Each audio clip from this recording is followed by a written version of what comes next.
dilaksanakan pada hari ini di Hotel The Dharma Wangsa, dan alhamdulillah dengan tepat waktu jam 09.00 dibuka, kemudian berakhir kurang lebih jam 13.00.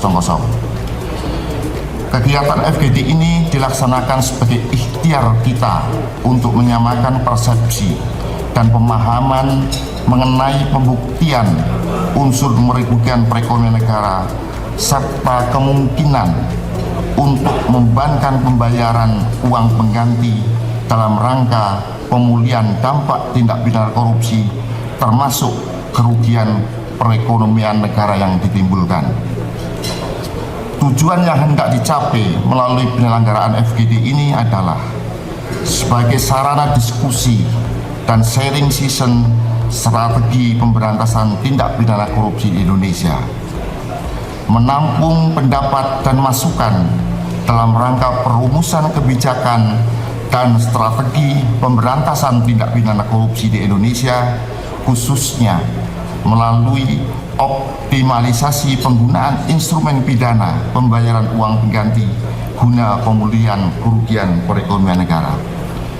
Yang terakhir, FGD ini diharapkan bisa memberikan rekomendasi guna merumuskan strategi pemberantasan tindak pidana korupsi di Indonesia ke depannya. Melalui FGD, saya menaruh harapan dapat berdiskusi secara komprehensif dan mendalam terkait dengan pelaksanaan kewenangan menangani tindak pidana yang menyebabkan kerugian perekonomian negara dan pelaksanaan penggunaan denda damai dalam tindak pidana ekonomi. Oleh karena itu, di dalam kesempatan baik ini pula, saya ingin mengingatkan kembali terkait dengan pelaksanaan kewenangan tersebut agar dapat memperhatikan dan menyesuaikan dengan undang-undang sektoral berkaitan dengan dinamika regulasi yang mengatur terkait dengan tindak pidana ekonomi. Sebagai contoh, saat ini telah diterbitkannya Peraturan Pemerintah Nomor 54 Tahun 2003 tentang penghentian penyidikan tindak pidana di bidang cukai untuk kepentingan negara. Ini keluar baru 22 November bulan kemarin.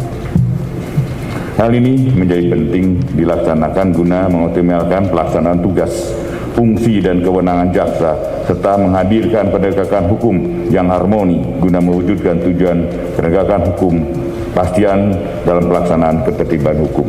Semoga dengan adanya kegiatan FGD bersama ini dapat menambah wawasan mengenai optimalisasi pidana tambahan sebagai pembayaran uang pengganti yang akan memberikan impact positif bagi berlangsungnya penegakan hukum tidak pidana korupsi di kemudian hari. Pada kesempatan ini saya juga berpesan agar pembahasan FGD ini tidak hanya berhenti di sini, namun dilanjutkan dengan pengkajian-kajian untuk di jajaran masing-masing. Dengan mengucap Bismillahirrahmanirrahim, FGD saya buka.